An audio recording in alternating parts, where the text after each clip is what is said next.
The boutique was impressive, no doubt about it.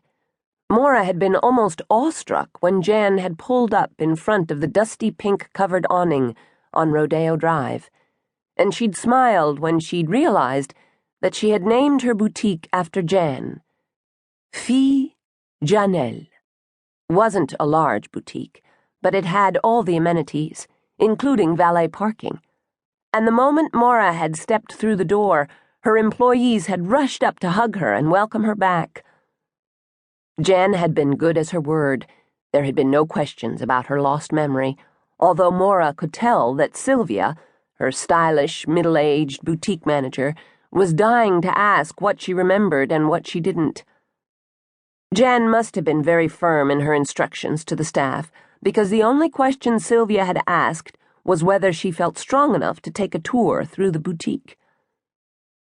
Sylvia had reintroduced Maura to Heather, a young, blonde UCLA student who was one of their best saleswomen. She'd told Maura that Heather and Bonnie, a dark-haired senior at Cal Arts, had been very successful in bringing the younger crowd to Fille Janelle. Maura had met Diane, a lovely brown-haired Englishwoman with a charming accent and impeccable taste in clothing, and Charisse, a stunning black woman in her early 30s who had spent 2 years in France studying design. Maura was pleased that her employees seemed to love the boutique, and from their warm smiles and genuine concern for her, she was convinced that she'd been a good boss. "And this is one of your most successful designs."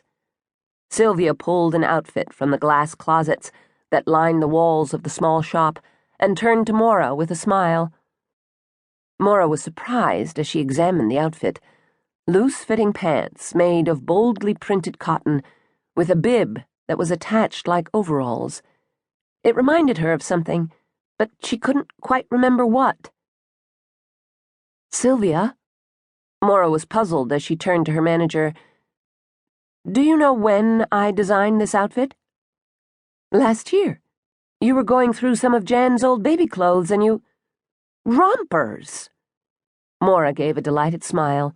"Jan used to have rompers just like this, and when I remembered how she loved them, I decided to dress them up a little, make them more feminine, and do them in adult sizes." "They're one of your hottest items, Mom, and they still look good on me." Jan was smiling as she took the rompers and held them up to show her mother how they'd look on her. "They're really popular with the college crowd. Heather and Bonnie wore theirs on campus, and all the girls asked where they could buy them." Sylvia nodded. "They were so popular with the college girls, we couldn't keep up with the demand. When they came in, we gave them a swatch book and asked them to choose the fabric they wanted. The girls really liked the idea of having something made especially for them." "We put their names on a waiting list." Heather continued the story, and then Bonnie came up with the idea of personalizing their rompers. Maura turned to Bonnie with a smile. "How did we accomplish that?" Bonnie pointed to the front of the bib. "See this patch? It's made of washable suede, and we embroidered it with the girls' initials, right here in the shop. The girls really loved ordering something that was monogrammed." "That was a very good idea." Maura smiled at Bonnie. "I hope I gave you a bonus." Bonnie grinned back. "You did. You always give us bonuses when we come up with an idea you use." "We have another bonus, which no one has mentioned." Diane smiled at Maura. "You choose the particular outfits that will look best on us, and give them to us for our personal use." Charisse nodded.